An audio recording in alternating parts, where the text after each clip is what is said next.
माण्हू माण्हू अखां बेज़ारो आहे, चनो सिकंदर चए सखर वारो, हिते कोई न कंहिंजो यारो आहे।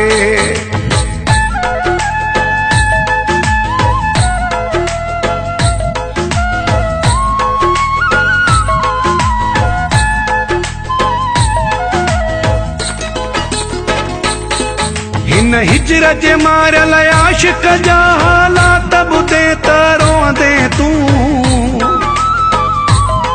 सही सूर आयो वा कंहिं कंहिं जा ख़्यालात ॿुधे त रोंदे तूं। जंहिं जीर सठा पंहिंजी दिलि जे मथां जज़्बात ॿुधे त रोंदे तूं, जे ॾींहुं ॿुधे त रोंदे तूं, जे राति ॿुधे त रोंदे तूं।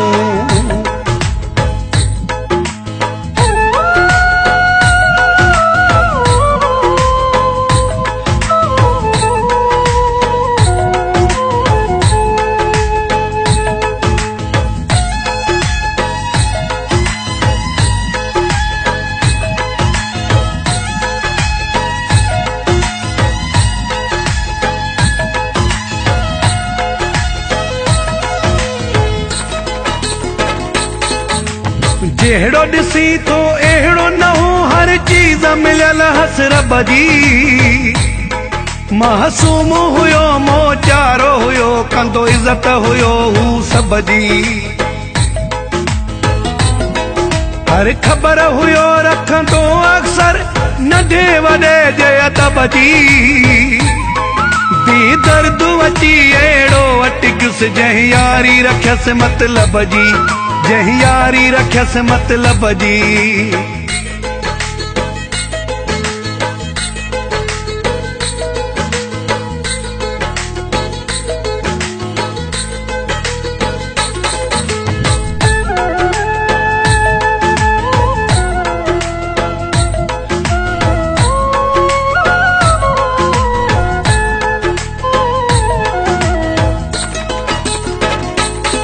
सब साथ छॾे वियसि मुश्किल में, कंहिं हुन सां कोन रहायो। ॿियो त ठहियो पर पंहिंजनि बि ॾेई ॾुख हुन खे तड़पायो। इल्ज़ाम हणी हथ जा हुन खां पंहिंजो शहर छॾायो। रोअंदो रोअंदो पोइ ते वियो ॾिसंदो, कंहिंखे रहम न आयो, कंहिंखे रहम न आयो।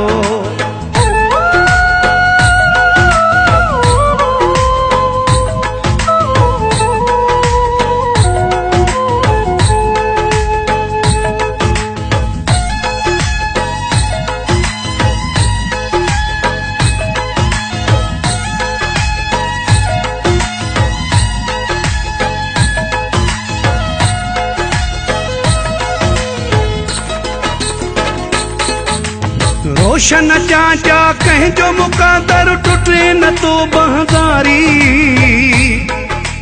हिन आशिक जो हाल ॾिसी अॼु मूं बि मथिया हारी। हर को आहे हिते मतिलब जो, आरत खारत बेज़ारी। न काथे सची मोहबत आहे, न काथे सची यारी, न काथे सची यारी। सही सूर आयो वा कंहिं कंहिं जा ख़्यालात ॿुधे त रोंदे तूं।